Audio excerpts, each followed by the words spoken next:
Welcome to Dying Light Bad Blood, a fast-paced multiplayer action game where your advanced mobility and combat skills are the key to leave the map alive. At the start of every Bad Blood match, you and all other players are dropped into a zombie-infested area.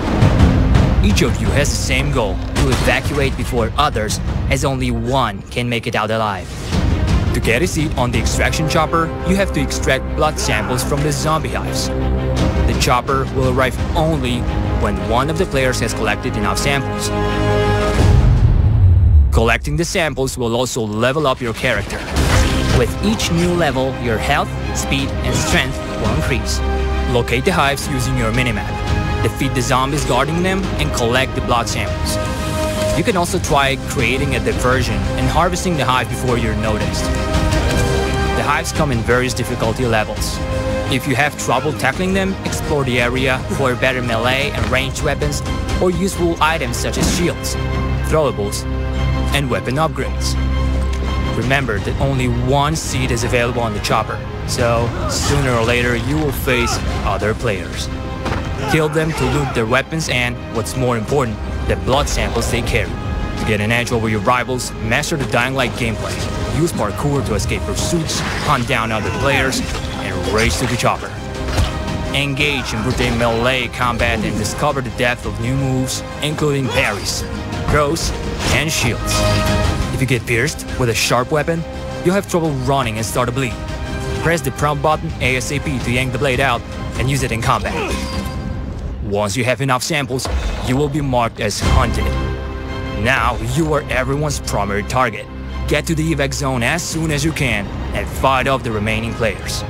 Stay in the zone uncontested until extraction to win the match and flee the quarantine zone. Good luck and have fun shedding some bad blood.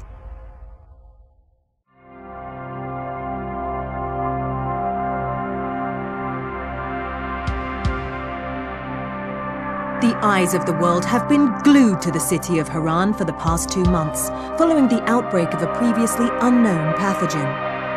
It is not yet clear what has caused this gruesome affliction.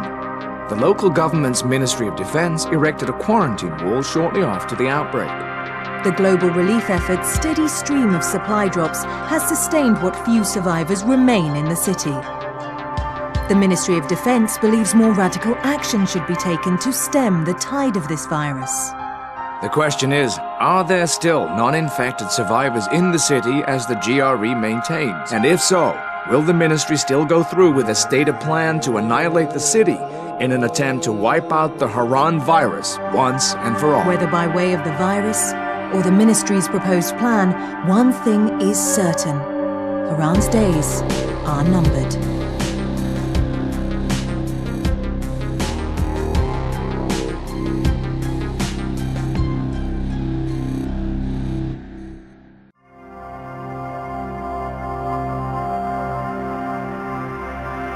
La ciudad de Harran acapara la atención mundial desde hace 2 meses tras el brote de un desconocido y aterrador agente patógeno. Los orígenes de esta terrible afección siguen sin estar claros. El Ministerio de Defensa del país levantó un muro de cuarentena poco después de producirse el brote. Y los pocos que quedaron en la ciudad sobreviven gracias a los suministros del Servicio de Auxilio Internacional. Aunque el SAI pretende seguir ayudando a las personas atrapadas en la zona de cuarentena de Harran hasta que hayan desarrollado una cura. El Ministerio de Defensa cree que hay que adoptar medidas más radicales para detener la oleada de este virus. Y la pregunta es, ¿quedan supervivientes no infectados en la ciudad, como asegura el SAI? Y si los hay, ¿proseguirá el ministerio con su plan de aniquilación de la ciudad con el fin de erradicar el virus de Harran de una vez por todas? Una cosa está clara, bien sea por el virus o por las acciones del ministerio, los días de Harran están contados.